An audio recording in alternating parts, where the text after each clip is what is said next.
ಕನ್ನಡ ವಾಹಿನಿಗೆ ಸ್ವಾಗತ. ಇಂದು ನಗರಸಭೆ ಮುಂದೆ ಆದಿ ಜಾಂಬವಂತ ಸಂಘ ಹಾಗೂ ಮಹಾನಾಯಕ ಡಾಕ್ಟರ್ ಬಿಆರ್ ಅಂಬೇಡ್ಕರ್ ಸೇನೆಯ ರಾಜ್ಯ ಉಪಾಧ್ಯಕ್ಷರು ಹಾಗೂ ಸಂಸ್ಥಾಪಕರು ಚಂದ್ರಕಾಂತ್ ನಡಿಗೆ ನೇತೃತ್ವದಲ್ಲಿ ಪ್ರತಿಭಟನೆ ಮೂಲಕ ನಗರಸಭೆಯ ಆಯುಕ್ತರಿಗೆ ಮನವಿ ಮಾಡಲಾಗಿದೆ.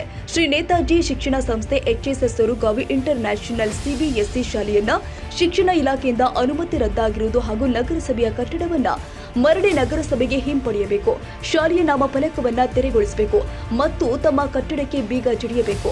ಮುಂದಿನ ತಿಂಗಳ ಒಳಗಾಗಿ ಕಟ್ಟಡ ತೆಗೆದುಕೊಳ್ಳದಿದ್ರೆ ನಗರಸಭೆಯ ವಿರುದ್ಧ ಬೆಂಗಳೂರು ಚಲೋ ಕಾರ್ಯಕ್ರಮ ಹಾಕಿಕೊಳ್ತೀವಿ ಅಂತ ಚಂದ್ರಕಾಂತ್ ನಡಿಗೇರ್ ಅವರು ಎಚ್ಚರಿಕೆ ನೀಡಿದ್ದಾರೆ.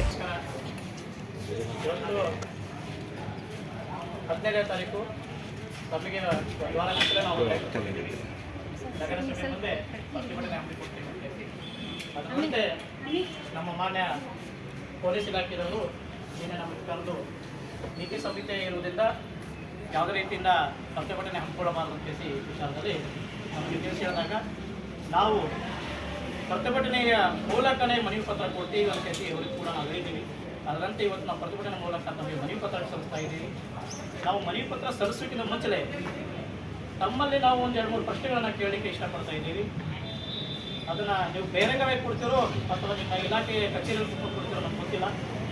ನಾವು ಅಷ್ಟೇ ಪ್ರಶ್ನೆ ಮಾಡ್ತಾ ಇದ್ದೀವಿ, ಸರ್ಕಾರಿ ಕಟ್ಟಡಕ್ಕೆ ಯಾರು ಸ್ಟೇ ಕೊಡ್ತಾರೆ? ಸರ್ಕಾರಿ ಕಟ್ಟಡಕ್ಕೆ ಸ್ಟೇ ಕೊಟ್ಟ ಮೇಲೆ ನಮ್ಮ ಇಲಾಖೆ ಏನು ಮಾಡ್ತಾ ಇದೆ, ಯಾವ ರೀತಿ ಕ್ರಮ ಕೊಡ್ತಾ ಇದೆ? ತಾವ್ಯಾಕೆ ಸ್ಟೇ ಹೋಗಲಿಲ್ಲ? ನಮ್ಮ ಬೀಡಿ ಉಳಿಬೇಕಂತ ನೀವ್ಯಾಕೆ ಕಾನೂನು ಮನೆ ಹೋಗಲಿಲ್ಲ? ಆಮೇಲೆ ಆ ಸ್ಟೇ ಕಾಪಿಯಲ್ಲಿ ಇರುವಂಥದ್ದು ನೀವು ಸ್ಪಷ್ಟವಾಗಿ ನಮ್ಗೆ ಓದಿ ಹೇಳ್ಬೇಕಾಗ್ಯದ. ಯಾವ ಡೇಟಿಂದ ಯಾವ ಡೇಟ್ವರೆಗೆ ಸ್ಟೇ ತಂದಿದ್ದಾರೆ, ಯಾವ ಇಸ್ವಿಯಲ್ಲಿ ಡೇಟ್ ತಂದಿದ್ದಾರೆ. 2023-24 ಶಾಲಾ ಶಿಕ್ಷಣ ಇಲಾಖೆದವರು ಮಾನ್ಯತೆ ಮಾಡಿದ್ದಾರೆ ಹೇಳಿದಾಗಿದ್ರೆ ಆ ನಂತರ ಅವ್ರು ಸ್ಟೇ ತರ್ತಾರಂತ ಹೇಳಿದ್ರೆ 24-25 ನಂತರ ತಂದಿದ್ರೆ ಅದನ್ನು ಮಾತು ಬೇರೆ ಇತ್ತು. 23-24 ಸಾಲಿನ ಸ್ಟೇ ತರ್ತಾ ಇದ್ದಾರೆ. ನಾವು ಕೇಳ್ತಾರೆ 24-25ರಲ್ಲಿ ನಿಮ್ಮ ಸರ್ಕಾರಿ ಕಟ್ಟಡವನ್ನು ವಾಪಸ್ ತೆಗೆದುಕೊಳ್ಬೇಕು, ಶಾಲೆ ನಡೀಬಾರ್ದು ಅಂತ ಹೇಳ್ತಾ ಇದ್ದೀವಿ. ಮಾನ್ಯತೆ ರದ್ದಾಗಿದೆ ಅಂತ ಹೇಳ್ತಾ ಇದ್ದೀವಿ. ಹಲವಾರು ಬಾರಿ ನೀವು ನೋಟಿಸನ್ನು ಜಾರಿಗೆ ಮಾಡಿದ್ದೀರಿ. ಆ ನೋಟಿಸ್ಗಳ ಕಿಮ್ಮತ್ತು ಕೊಡದೇ ಇರುವಂಥ ಸೊರಗಾವಿ ಇಂಟರ್ನ್ಯಾಷನಲ್ ಅವರು ಕಾನೂನು ಚೌಕಟ್ಟನ್ನು ಉಲ್ಲಂಘನೆ ಮಾಡ್ತಾ ಇದ್ದಾರೆ. ಯಾಕೆ ನೀವು ಇದನ್ನ ಸಹಿಸ್ಕೊಳ್ತಾ ಇದ್ದೀರಿ? ಯಾಕೆ ನಿಮಗೆ ಹಣದ ವ್ಯವಹಾರ ಇದೆಯಾ ಅದು ಸ್ಪಷ್ಟವಾಗಿ ಹೇಳಿ. ಅಥವಾ ಏನಾಗಿದೆ ಅಂತದ್ದು. ಇವತ್ತು ಯಾರೊಬ್ಬ ಬಡಪಾಯಿಗೆ ಒಂದು ಅಂಗಡಿ ಹಾಕಿ ಕೂತ್ರೆ 20 ವರ್ಷದ ತನಕ ಕೂತ್ರೆ ಯಾರೊಬ್ಬ ರೇಟ್ ಕೊಟ್ಟರೆ ಗೂಡು ಅಂಗಡಿ ತೆಗೆದಾಕ್ತೀರಿ. ನಿಮ್ಮ ಸರ್ಕಾರಿ ಬಿಲ್ಡಿಂಗ್ ನೀವು ತಗೊಳ್ಳಿಕ್ಕೆ ಇವತ್ತು ಮೇಣ ಮೆಸೇಜ್ ಹಚ್ತಾ ಇದ್ದೀರಿ. 13 ವರ್ಷದಿಂದ ಸತಾಯಿಸ್ತಾ ಇದ್ದೀರಿ. ಯಾಕ್ರಿ? ಯಾಕೆ ಭಯ ಪಡ್ತಾ ಇದ್ದೀರಿ?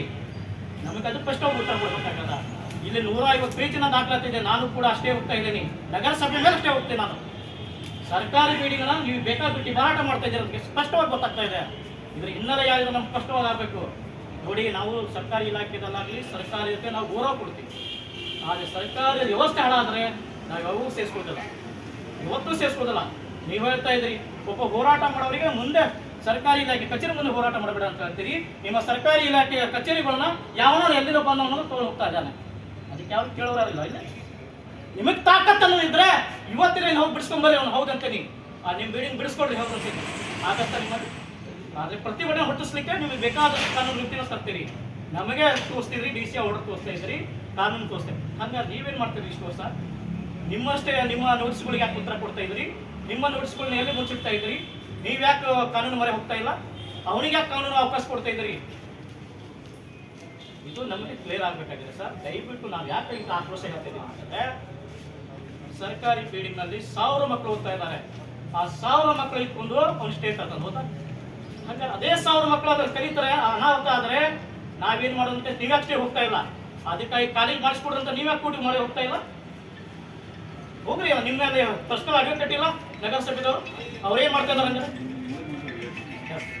ಇಲ್ಲ ಸ್ಪಷ್ಟವಾಗಿ ಆಗುತ್ತೆ. ಯಾಕಂದ್ರೆ ಸರ್ ನೋಡಿ ಏನಾಗದ ಅಂತಂದ್ರೆ, ಹೋರಾಟ ದಾಳಿಯಲ್ಲಿ ನಮ್ಮ ಸಂಘಟನೆ ಮಾಡ್ತಿದ್ದೆ, ಇನ್ನೊಂದು ಸಂಘಟನೆ ಮಾಡ್ತಿರೋ ಪ್ರಶ್ನೆ ಇಲ್ಲ. ಇದು ಸರ್ಕಾರಿ ಕಟ್ಟಡ ಉಳಿಬೇಕಾಗಿದೆ, ಸರ್ಕಾರಿ ಸಂಸ್ಥೆ ಉಳಿಬೇಕಾಗ್ಯದ, ಸರ್ಕಾರಿ ಕಚೇರಿಗಳು ಬರಬೇಕಾಗಿದೆ. ಇಲ್ಲೇ ನಾನಿಲ್ಲಿ ತಾಲೂಕಾಗಿ 5 ವರ್ಷ ಆಯಿತು. ಇವತ್ತು ತಾಲೂಕು ಕಚೇರಿಗಳಿಲ್ಲ ಅಂತ ಕೇಸಿ ಯಾವುದೇ ಕಚೇರಿಗಳು ಬರ್ತಾ ಇಲ್ಲ.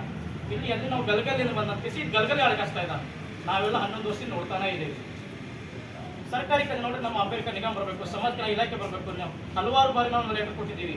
ಆ ಸರ್ಕಾರಿ ಕಾಲೇಜ್ ತಗಿಸಿ ಅಲ್ಲಿ ಒಳ್ಳೆ ಆಫೀಸ್ಗಳು ತಂಬರಿ, ಸರ್ಕಾರಿ ಬಿಲ್ಡಿಂಗ್ ಇದೆ ಅಂತ ಕೇಳ್ತಾರೆ. ಸರ್ಕಾರಿ ಮುನ್ಸಿಪಾಲಿಟಿ ತೆಗೆದುಕೊಡ್ತೀರಾ? ಎಲ್ಲ ವಿಚಾರಗಳಲ್ಲಿ ಸರ್ ಎಲ್ಲರಿಗೂ ನೋವಿದೆ. ಹಂಗಾರೆ ನಾಳೆ ನಾವು ಇಲ್ಲಿ ಬಂದು ಬಿಡ್ತೀವಿ. ನಾವು ಒಂದು ಸಣ್ಣ ಉದಾಹರಣೆ ಕೊಡ್ತೇವೆ ಸರ್. ನಿಮ್ಮ ಸರ್ಕಾರಿ ವಾಹನದಲ್ಲಿ ನಮ್ಮ 2-3 ಸಲ ಓಡಾಡಿಬಿಟ್ಟೆ ಅಂದರೆ ಅದು ವಾಹನ ನಂದಾಗ್ಬಿಡುತ್ತಾ? ನಾನು ಹೋಗಿ ಇಷ್ಟೇ ತಂದ್ಬಿಡ್ಬೋದು ನನ್ನ ಗಾಡಿ ಅಂತ ಕೇಸಿ. ಯಾಕೆ ಈ ರೀತಿ ಆಗ್ತದೆ? ವ್ಯವಸ್ಥೆ ಎಲ್ಲಿದೆ ಸರ್? ಕಾನೂನು ಮೇಲೆ ಎಲ್ಲರೂ ಸಾಮಾನ್ಯ ನಾಗರಿಕ ಗೌರವ ಇದ್ದಾವೆ. ಇಂಥವ್ರು ದುಡ್ಡು ಇದ್ದವರು ಸ್ಟೇ ತಂದರು ಅದನ್ನು ತಂದ್ರು ಅಂತ ಹೇಳಾಗ್ತದೆ. ಕಾನೂನು ನಿಮಗೂ ಗೌರವ ಕೊಡಲ್ಲ, ಈ ಇಲಾಖೆಗೂ ಗೌರವ ಕೊಡಲ್ಲ. ಅದಕ್ಕೆ ದಯವಿಟ್ಟು ನಾವು ಒಂದೇ ವಿಷಯ ಹೇಳ್ತೀವಿ ಸರ್, ಕೂಡಲೇ ನೀವು ಸುರಗಾವಿಟ್ಟಿನ ಶಾಲೆಯಿಂದ ನಿಮ್ಮ ಬಿಲ್ಡಿಂಗ್ ನೀವು ಆಗಬೇಕು. ಒಳ್ಳೆಯದು.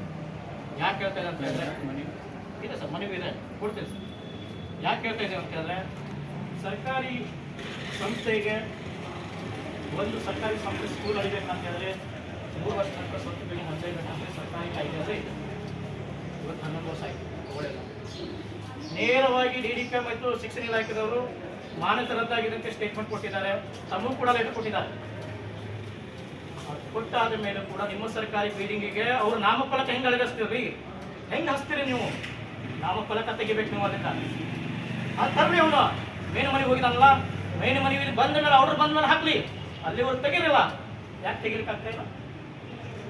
ಸ್ಟೇ ಏನು ಹೇಳ್ತಾ ಇದೆ?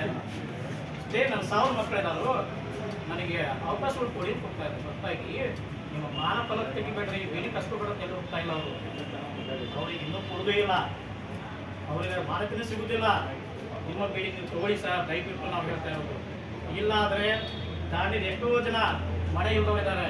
ನಿಮ್ಮ ಗ್ರೌಂಡಿಗೆ ನಾವೆಲ್ಲ ಟೆಂಟ್ ಹಾಕ್ತಿರ್ತೇವೆ. ಮುಂದಿನ ದಿನ ನಾವು ಸ್ಟೇ ತರ್ತೀವಿ, ಸರ್ಕಾರಿ ಬಿಲ್ಡಿಂಗ್ ಕೊಡ್ತೀವಿ. ನಾವು ಯಾರು 10 ಮನೆ ಆಸ್ತಿ ಕೊಡ್ತಿಲ್ಲಪ್ಪ, ನಮ್ಮ ಮನೆಗೆಲ್ಲ ನಾವು ಮನೆ ಮಾಡ್ತೀವಿ.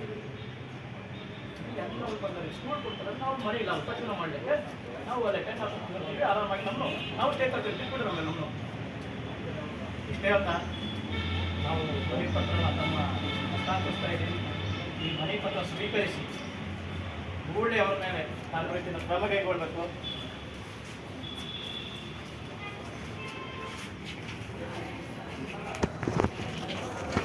ಸರ್ಕಾರಿ ಕಟ್ಟಡ ಉಳಿಬೇಕು, ಖಾಸಗಿ ಸಂಸ್ಥೆ ರದ್ದಾಗಬೇಕು. ಖಾಸಗಿ ಶಾಲೆಗಳಿಂದ ಎಷ್ಟು ಬಡ ಜನರಿಗೆ ವಂಚನೆ ಆಗ್ತಾ ಇದೆ. ಅದೇ ರೀತಿ ದಾಂಡೇಲಿಯಲ್ಲಿ 11 ವರ್ಷಗಳಿಂದ ಸತತವಾಗಿ ಸರ್ಕಾರಿ ಬಿಲ್ಡಿಂಗ್ನ ಕಬ್ಜಾ ತಗೊಂಡು ಖಾಸಗಿ ಸಂಸ್ಥೆ ಅಂತೇಸಿ ಮಕ್ಕಳಲ್ಲಿ ಹಣ ಮಾಡುವ ದಂಧೆ ಮಾಡ್ತಾರೆ ಇಂಟರ್ನ್ಯಾಷನಲ್ ಶಾಲೆಯ ವಿರುದ್ಧ ಇವತ್ತು ನಾವು ಪ್ರತಿಭಟನೆ ಮಾಡಿದ್ದೇವೆ. ಈ ಪ್ರತಿಭಟನೆ ಮೂಲಕ ನಗರಸಭೆಯ ಆಯುಕ್ತರಿಗೆ ನಾವು ಇವತ್ತು ಮನವಿ ಪತ್ರವನ್ನು ಸಲ್ಲಿಸಿದ್ದೇವೆ.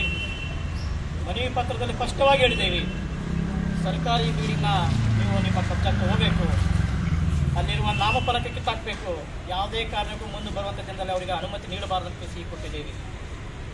ಒಂದು ವೇಳೆ ಅವರು ಏನಾರ ಅವರು ತಮ್ಮ ಬಿಲ್ಡಿಂಗ್ ಅಂತ ತಗೊಳ್ಳಿಲ್ಲ ಅಂತ ಹೇಳಿದ್ರೆ ನಾವು ಬೆಂಗಳೂರು ಚಲೋ ಕಾರ್ಯಕ್ರಮ ಹಾಕುತ್ತೇವೆ. ನೇರವಾಗಿ ಸರ್ಕಾರಿ ಅಧಿಕಾರಿಗಳು ವಿರುದ್ಧ ಹೋರಾಟ ಮಾಡ್ತೀವಿ ವಿಧಾನಸೌಧದ ಮುಂದೆ. ಇದು ನಾವು ಸ್ಪಷ್ಟವಾಗಿ ಇವತ್ತು ನಮ್ಮ ಮಾಧ್ಯಮ ಸ್ನೇಹಿತರ ಮುಂದೆ ನಾನು ಹೇಳ್ತಾ ಇದ್ದೇನೆ. ಬರುವಂಥ ದಿನದಲ್ಲಿ ಧಾರವಾಡದ ಆಯುಕ್ತರ ಕಚೇರಿ ಮುಂದೆ ಹೋರಾಟ ಆಗ್ತಾ ಇದ್ದೀವಿ, ಬೆಂಗಳೂರು ಆಯುಕ್ತರ ಕಚೇರಿ ಮುಂದೆ ಹೋರಾಟ ಆಗ್ತೀವಿ. ಇಲ್ಲಿಗೆ ಸ್ಟಾಪ್ ಆಗಂಗಿಲ್ಲ. ಯಾಕಂದ್ರೆ ನಮಗೆ ಸರ್ಕಾರಿ ಬಿಲ್ಡಿಂಗ್ ಉಳಿಬೇಕಾಗ್ಯದ, ಸರ್ಕಾರಿ ಶಾಲೆಗಳು ಉಳಿಬೇಕಾಗ್ಯದ. ಬಡ ವಿದ್ಯಾರ್ಥಿಗಳು, ಬಡ ಕೂಲಿ ಕಾರ್ಮಿಕರ ಮಕ್ಕಳು ಓದ್ತಾ ಇರೋ ಸರ್ಕಾರಿ ಶಾಲೆಗಳಲ್ಲಿ ಇಂಥ ಹಣ ಮಾಡುವ ದಂಧೆ ಕೋರರು ಸರ್ಕಾರಿ ಬಿಲ್ಡಿಂಗನ್ನು ತೆಗೆದುಕೊಂಡು ಇಲ್ಲಿ ರಾಜಾರೋಷವಾಗಿ ಶಾಲೆ ನಡೆಸ್ತಾ ಇದ್ದಾರೆ. ಕಣ್ಣು ಕಾಣ್ತಾ ಇರುವಂಥ ಎಷ್ಟೋ ರಾಜಕೀಯ ವ್ಯಕ್ತಿಗಳಿಗಾಗಿರ್ಬೋದು, ಇಲ್ಲಿಯ ಜನಪ್ರತಿನಿಧಿಗಳಿಗಾಗಿರ್ಬೋದು, ಈ ನಗರ ಆಡಳಿತದವರಿಗಾಗಿರ್ಬೋದು, ಇಂಥ ಒಂದು ದಂಧೆಕೋರರನ್ನ ಬೆಂಬಲಿಸ್ತಾ ಇದ್ದಾರೆ. ಅವರಿಗೆ ನಾನು ಇವತ್ತು ಧಿಕ್ಕಾರ ಹೇಳ್ತಾ ಇದ್ದೇನೆ. ಇನ್ನು ಮುಂದೆ ಇದೇ ರೀತಿ ದಂಧೆ ನಡೀತಾ ಹೋದರೆ ನಾವು ಸಿದ್ದರಾಮಯ್ಯ ಮನೆ ಮುಂದೆ ಹೋರಾಟ ಮಾಡಲಿಕ್ಕೆ ರೆಡಿ ಆಗ್ತೀವಿ. ನಮ್ಮ ಸಂಘಟನೆ ಇಲ್ಲಿಂದ ಹಿಡಿದು ರಾಜ್ಯ ಮಟ್ಟದ ಸಂಘಟನೆ ಇದೆ, ನಾವು ಕರೆಯನ್ನು ಕೊಡ್ತೀವಿ. ಈ ಸುರಗಾವಿ ಇಂಟರ್ನ್ಯಾಷನಲ್ ಶಾಲೆ ಮುಚ್ಚುವರೆಗೂ ನಾನು ಹೋರಾಟ ಮಾಡ್ತೀನಿ. 1000 ಮಕ್ಕಳ ಹೆಸರು ಹೇಳಿಕೇಸಿ 1000 ಮಕ್ಕಳ ಮುಂದೆ ನಿಂತ್ಕೇಸಿ ಇವರು ಪರ್ಮಿಷನ್ ಮೇಲೆ ಪರ್ಮಿಷನ್ ಕೊಡ್ತಾ ಇದ್ದಾರೆ. ಅದೇ 1000 ಮಕ್ಕಳಿಗೆ ಒಬ್ಬ ಮಕ್ಕಳಿಗೆ ಏನಾದರೆ ಇವ್ರು ಯಾರು ಸರ್ಕಾರಿ ಅಧಿಕಾರಿಗಳು ಕೊಡ್ತಾರ ತಂದು ನಾನು ಇದು ಪ್ರಶ್ನೆ ಮಾಡ್ತಾ ಇರೋದು. ಶಾಲೆ ಕಲಿಬೇಕಾದ್ರೆ ಮಕ್ಕಳು ಬಿಲ್ಡಿಂಗನ್ನು ಬಿತ್ತು ಅಂತ ಹೇಳಿದ್ರೆ ಯಾವ ಮಗುಗೆ ಅನಾಹುತ ಆದರೆ ಇವರು ಜವಾಬ್ದಾರಿ ತುಂಬ್ತಾರೆ, ಅದನ್ನ ಇದು ಕೇಳ್ತಾ ಇರೋದು. ನಾವು ಇಷ್ಟೇ ವಿನಂತಿ ಮಾಡ್ತಾ ಇರೋದು. ಇವತ್ತು ಮಹಾನಾಯಕ ಡಾಕ್ಟರ್ BR ಅಂಬೇಡ್ಕರ್ ಸೇನೆಯ ಆದಿಜಾಂಬವ ಸಂಘಟನೆಯ ಎಲ್ಲ ನನ್ನ ಕಾರ್ಯಕರ್ತರು, ಎಲ್ಲ ನನ್ನ ಮುಖಂಡರು ಇವತ್ತು ಭಾಗವಹಿಸಿ ಈ ಹೋರಾಟಕ್ಕೆ ಬೆಂಬಲಿಸಿದ್ದಕ್ಕೆ ತಮ್ಮೆಲ್ಲರಿಗೂ ಧನ್ಯವಾದ ಹೇಳ್ತಾ ಮತ್ತೊಮ್ಮೆ ಜೈ ಭೀಮ್ ಘೋಷಣೆ ಮೂಲಕ ನಾನು ಇವತ್ತು ಮಾಧ್ಯಮ ಮಿತ್ರ ಆಗಿರ್ಬೋದು. ನಾವು ಬೆಳಗಾವಿ ಇಂಟರ್ನ್ಯಾಷನಲ್ ಸ್ಕೂಲ್ ಬಗ್ಗೆ ಮಕ್ಕಳಿಗೆ ಶಾಲೆ ಶಿಥಿಲಾವಸ್ಥೆ ಇರೋದ್ರಿಂದ ಅದು ಬಿದ್ದಲ್ಲಿ ಮಕ್ಕಳಿಗೆ ಜೀವಕ್ಕೆ ತೊಂದರೆ ಆಗ್ತದೆ ಅನ್ನೋಂಥ ಖಾಲಿ ಮಾಡೋದ್ರ ಬಗ್ಗೆ ನಾವು ಮನವಿ ಪತ್ರ ಕೊಟ್ಟಿದ್ದೀವಿ. ಈಗಾಗಲೇ ನಾನು ಇಲ್ಲಿ ಬಂದಿರೋದು ಚುನಾವಣೆ ಕೆಲಸಕ್ಕೆ ಮಾತ್ರ ಬಂದಾದ ನಂತರ ನನಗೆ ಒಂದು ಶಿಕ್ಷಣ ಇಲಾಖೆಯಿಂದ ಒಂದು ಬಿ ಅವ್ರ ಬಂದು ಸಂಪರ್ಕಿಸಿದರು. ಆನಂತರ ಅದನ್ನು ಕಡತಗಳನ್ನು ತೆಗೆದು ನೋಡಿ ಏನಾಗಿದೆ ಶುರು ಮಾಡಿದ್ರೆ 2 ನೋಟಿಸನ್ನು ಅವ್ರಿಗೆ ಕೊಟ್ಟಿದ್ದರು. ಮೊದಲನೇ ನೋಟಿಸನ್ನು ಕೊಟ್ಟಿದ್ದು ಏಪ್ರಿಲ್ 10ರವರೆಗೆ ಒಂದು ಕಾಲಾವಕಾಶ ಕೊಟ್ಟಿದ್ದರು. ತದನಂತರ ಏಪ್ರಿಲ್ 10ರ ಕೊಡದೇ ಇದ್ದಾಗ ಮತ್ತೆ ಒಂದು ಅಂತಿಮ ನೋಟಿಸನ್ನು ಕೊಟ್ಟು ಯಾವುದೇ ಥರದಿಂದ ಮಕ್ಕಳ ಅಡ್ಮಿಷನನ್ನು ಮಾಡ್ಕೊಳ್ಬೇಡಿ, ಶಿಥಿಲಾವಸ್ಥೆಯಲ್ಲಿ ಮಕ್ಕಳ ಜೀವಕ್ಕೆ ಹಾನಿ ಆಗಬಾರ್ದು ದೃಷ್ಟಿಯಿಂದ ಕೂಡಲೇ ಖಾಲಿ ಮಾಡಿ ಅಂತ ನೋಟಿಸ್ ಕೊಟ್ಟಾಗ ಅವರು ಉಚ್ಚ ನ್ಯಾಯಾಲಯದಿಂದ ತಾತ್ಕಾಲಿಕವಾಗಿ ತಡೆಯಾಜ್ಞೆಯನ್ನು ತಂದಿದ್ದಾರೆ. ನ್ಯಾಯಾಲಯದ ತಡೆಯಾಜ್ಞೆ ಬಂದಿದ್ದರಿಂದ ನಾವು ಬಂಧನಕಾರ ಆಗಿದ್ದೀವಿ. ಅದು ಪರ್ಮನೆಂಟ್ ಇಂಜೆಕ್ಷನ್ ಅಂತೂ ಇಲ್ಲ. ಅವರು ಮುಂದಿನ ಹಿಯರಿಂಗ್ವರೆಗೆ ಮಾತ್ರ ತಡೆ ಕೊಟ್ಟಿದ್ದಾರೆ. ಅದು ಕೂಡ ಅವಧಿ ಮುಗಿದಲ್ಲಿ ಸ್ಪಷ್ಟವಾಗಿ ಉಲ್ಲೇಖಿಸಿದ್ದಾರೆ. ಅವಧಿ ಮುಗಿದಲ್ಲಿ ಕರ್ನಾಟಕ ಎಲೆಕ್ಷನ್ ಆ ಬಿಲ್ಡಿಂಗನ್ನು ಕಬ್ಜಾ ತಗೊಂಡು ನೇರವಾಗಿ ಕೊಂಡಿದೆ. ಅದಕ್ಕಾಗಿ ಮುಂದಿನ ದಿನಾಂಕ ಅಂದರೆ ಈ ಕೋರ್ಟ್ ಅಲ್ಲೇ ಇರೋದ್ರಿಂದ ಮುಂದಿನ ದಿನಾಂಕದಲ್ಲಿ ನಾವು ಜೂನ್ 1 ಅಥವಾ 2ನೇ ತಾರೀಕು ಕೊಡ್ತಾರೆ ಅಂತ ನಾವು ನಮ್ಮ ಅದಕ್ಕೆ ಅಗತ್ಯ ದಾಖಲಾತಿಗಳನ್ನು ಶಿಕ್ಷಣ ಇಲಾಖೆಯಿಂದ ಬಂದಂಥ ದಾಖಲಾತಿ ನ್ಯಾಯಾಲಯಕ್ಕೆ ನಾವು ಹಾಜರುಪಡಿಸಿದ್ದೀವಿ. ಮುಂದಿನ ಹಿಯರಿಂಗ್ ಒಳಗಡೆ ತಡೆಯಾಜ್ಞೆ ಇತ್ಯರ್ಥ ಆಗ್ತದೆ. ಅವ್ರೇನು ಕೊಟ್ಟಿದ್ದಾರೆ KPP ಆ್ಯಕ್ಟ್ ಪ್ರಕಾರ ಅದನ್ನು ಅವ್ರ ಮೇಲೆ ಎಲೆಕ್ಷನ್ ಮಾಡಿ ನಮ್ಮ ಕಟ್ಟಡನ ನಾವು ಕಬ್ಜಾ ತಗೊಳ್ಳಿಕ್ಕೆ ನಾವು ಪ್ರಾಮಾಣಿಕ ಪ್ರಯತ್ನ ಮಾಡ್ತೀವಿ ಅಂತೇಳಿ ಈ ಮೂಲಕ ನಾವು ಸಾರ್ವಜನಿಕ ತುಂಬುವ ಮಹಾನಾಯಕ ಡಾಕ್ಟರ್ ಅಂಬೇಡ್ಕರ್ ಸಾಹೇಬರಿಗೆ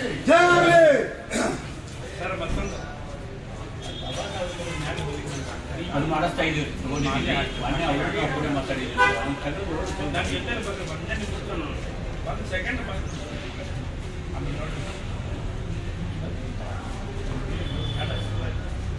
ಇಲ್ಲ ಹಾಕಕ್ಕೆ ಬರುವುದಿಲ್ಲ.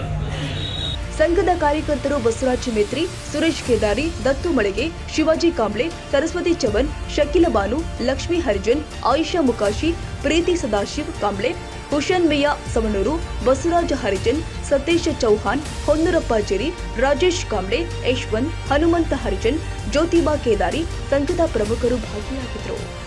ತಾಜಾ ಸುದ್ದಿಗಾಗಿ MTV ನ್ಯೂಸ್ 24x7ಗೆ ಸಬ್ಸ್ಕ್ರೈಬ್ ಮಾಡಿ ಮತ್ತು ಬೆಲ್ ಐಕಾನ್ ಅನ್ನು ಒತ್ತಿ. ತಪ್ಪದೇ ಲಿಂಕ್ ಶೇರ್ ಮಾಡಿ.